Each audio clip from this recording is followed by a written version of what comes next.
Halo teman-teman semuanya, selamat pagi menjelang siang ya. Ini udah panas banget. Nah, hari ini kita mau belajar menanam jagung. Kan biasanya kan kita ke sayur-sayuran ya, ke hortikultura. Nah, kali ini sesekali lah kita ke tanaman pangan. Gitu. Nah, hari ini kita mau belajar menanam jagung bersama Pak Dwi. Jadi sistemnya di lahannya itu pakai teknik TOT. Apa itu TOT? TOT itu tanpa olah tanah gitu. Itu teknik untuk yang dipakai di lahan ini. Sebelumnya itu buat tanam cabai rawit. Oke, nah uniknya itu kenapa panas-panas kayak gini dan belum ada hujan udah berani tanam? Oke, itu perlu dicari tahu lebih lanjut lagi sama Pak Dwi nanti. Sekalian kita tanya-tanya. Terus sama kita juga lihat-lihat itu masih ada yang nanam, proses penanaman juga masih ada yang di lahan juga, tinggal dikit sih. Oke, sebelum kita mulai jangan lupa like, comment, share, subscribe dan juga loncengnya dinyalain. Oke, langsung aja kita ke sana.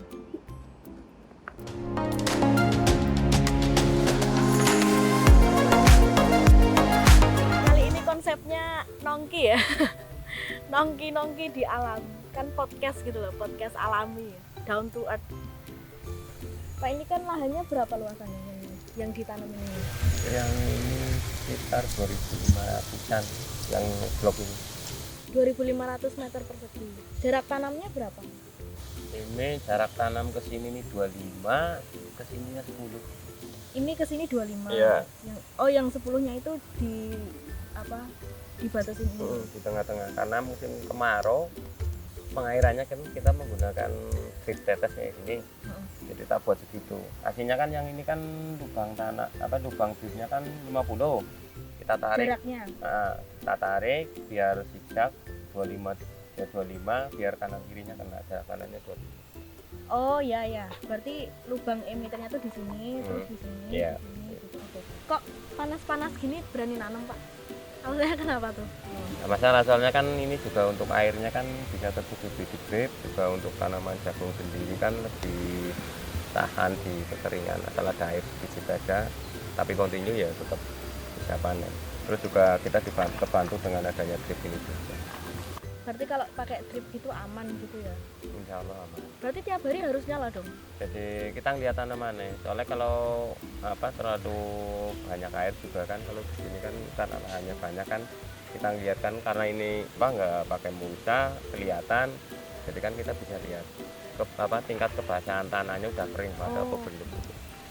Kalau jagung tuh emang nggak pakai mulsa sih ya? Iya, ini juga kita nggak olah tanahnya, juga nggak kita olah, kita cuma buka mulsanya terus kita tanam. Tapi ditambahin pupuk gitu nggak, Pak? Nggak. Jadi ini cuman kita pakai asam bumat kita masuk, terus bio sama sensalopi kita masuk sebelum ditanam ini. Kalau untuk asam bumatnya kita pakai di luasan ini 1 kilo. 1 kilo asam bumat 1 kilo 250 itu tadi. 2.500 kita cairkan dulu sih. Kita cairkan dulu aplikasinya bareng sama essential bio dan essential. Nah, dispray dulu, terus kita drip lagi. Ini kan drip dari kemarin, tanahnya udah pas, baru kita tanam. Ini jagungnya yang ditanam itu jagung apa? Jagung manis juga. Jagung manis. Kenapa milih jagung manis dulu? Jagung manis kan relatif umurnya lebih pendek. Jagung pipil itu yang ini ya buat Kering. makan burung ya. Pakan burung, pakan ayam. Pakan ayam ya. Itu kan waktunya kan lebih lama. Dan kita kenapa milih jagung manis kan kita nyari yang relatif lebih pendek, kisaran 70 harian kita kan bisa dipanen. Rencana kan kita sebenarnya mau tumpang sari. Jadi karena ini musim kemarau, ini kan juga udah mendekati musim penghujan. Jadi di jagung manis diharapkan nanti di umur 40-an lah, kalau lihat kalender kan di perkiraan cuaca kan kemudian sudah masuk musim kemarau. Itu kita juga di jagung di umur 35 itu kita masuk ke tumpang sari.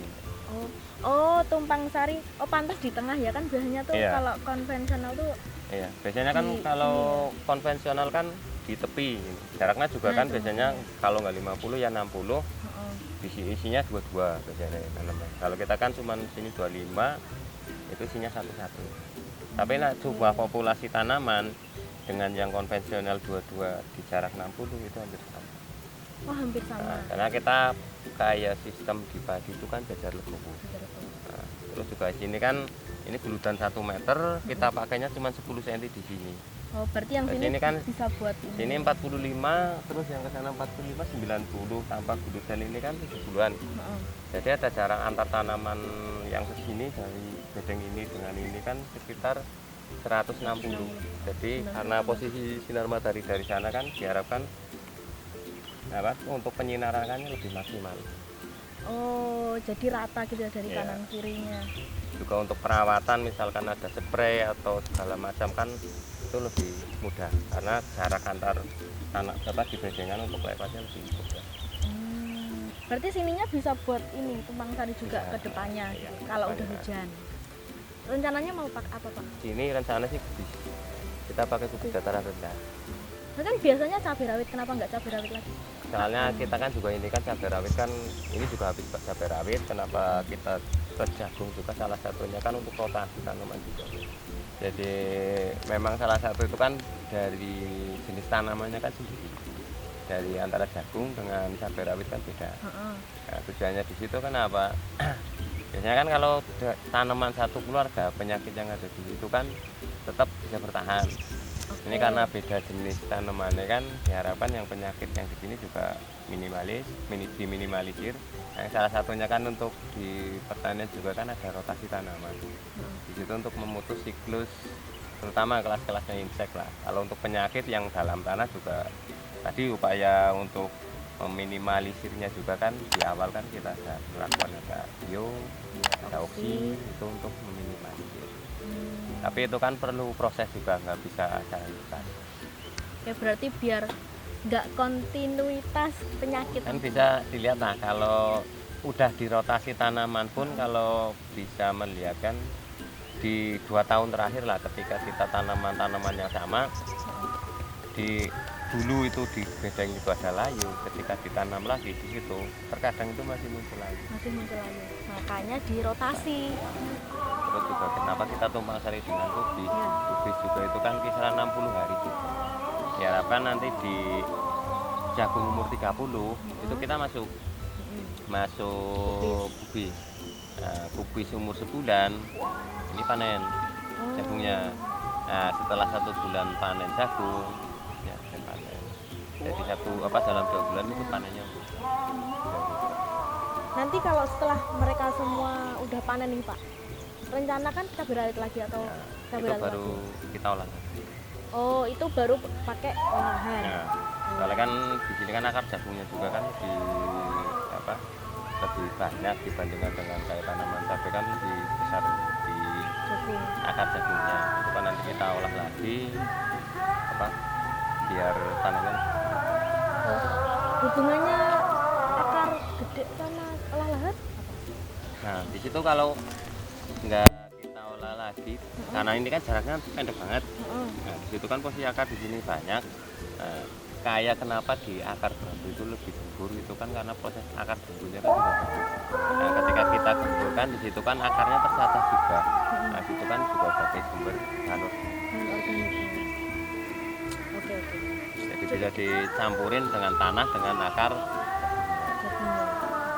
Oh, berarti asam humat, bio sama oksi itu emang wajib buat dasarannya.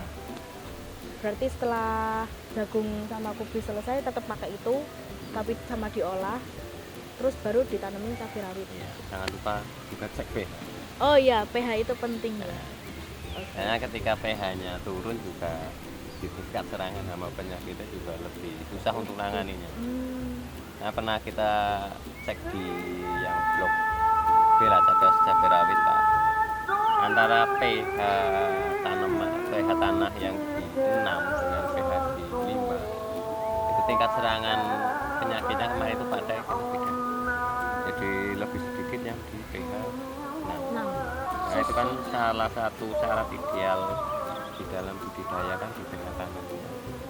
Ketika pH tanahnya sudah bagus, ya kita ngasih pupuk juga nggak mubazir. Iya, gampang nyerapnya tanamannya ya. Karena kondisinya bagus buat tanaman. Ya, pH ideal kan untuk di tanaman kan netral antara 6 sampai 7. Sama kayak manusia, ketika punya rumah dibuat nyaman sesuai dengan apa yang diinginkan kan sungguh bisa. Gitu. Apalagi tanaman sendiri kan nggak bisa pindah-pindah, cuma di situ. Berarti yang bisa ngatur suasana hati tanaman itu ya yang ngerawat ya Pak ya.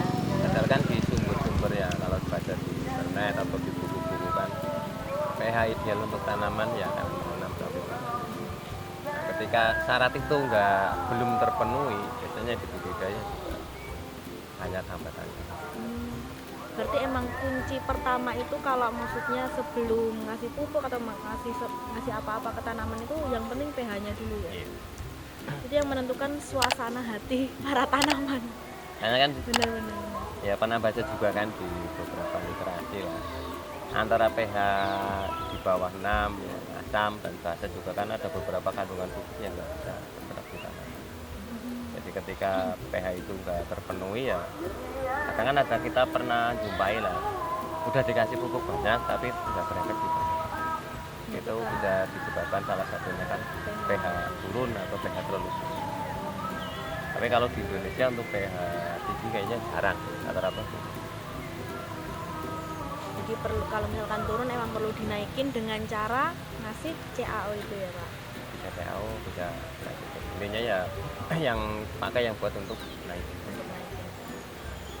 Itu yang utamanya ya kalau mau melakukan penanaman di lahan. Yang penting adalah pH-nya dulu dicek. Menarik sih ya, teknik yang dipakai di sini, rotasinya, terus yang di sekitar-sekitar itu juga nanti akan ada rotasi juga nggak Pak di sekitarnya? Nah, kita mulai Sama. dari sini dulu. Berhubung sini yang udah nggak ada tanamannya kosong sampai ke blok sana, kita dari sini urut. Itu yang cabai rawitnya udah dicabut, udah selesai Nah, gitu. Duh, bersuara lagi. Perutku bersuara. Oke, cukup sekian, terima kasih ya Pak ya, sudah berbagi ilmu sama kita, belajar nanam jagung di lahan bekas cabai rawit gitu. Teknik-tekniknya juga aku baru tahu sih, lahan yang benar-benar tanpa olah lahan gitu kan. Biasanya kan pada pakai Ponska gitu ya, pupuk dasar. pakai pupuk dasar gitu. Nah ini enggak ya? Nggak sama sekali. Sama pupuk sekali. dasar nggak ada. Gitu. Ini untuk kedepannya juga aplikasi pupuk itu kita nggak Spray semua. nanti mungkin bisa dilihat pas ketika udah pas aplikasi di spraynya pupuknya bisa dilihat. Jadi ini bisa dilihat sampai dari awal sampai kita di akhir. Oh, oke. Nanti yang paling penting kita bisa ikut panennya itu sih Pak. Boleh. Jagung manis kan enak tuh ya, direbus dibakar juga enak nggak sih kalau jagung manis ya? Enak. Enak tuh. Mantap, kita nanti sampai panen harus ikut terus. Oke, cukup sekian teman-teman semuanya. Nanti ada conclusion di belakang, kita teks aja, nanti bisa di screenshot buat teman-teman belajar menanam jagung juga kalau pada tertarik menanam jagung dengan teknik yang sama dengan yang dilakukan sama Pak Dwi. Nah, untuk pupuk yang dipakai nanti kedepannya aja, video selanjutnya waktu video perawatannya. Oke? Jangan lupa like, comment, share, subscribe, dan juga nyalain loncengnya agar semakin berkembang.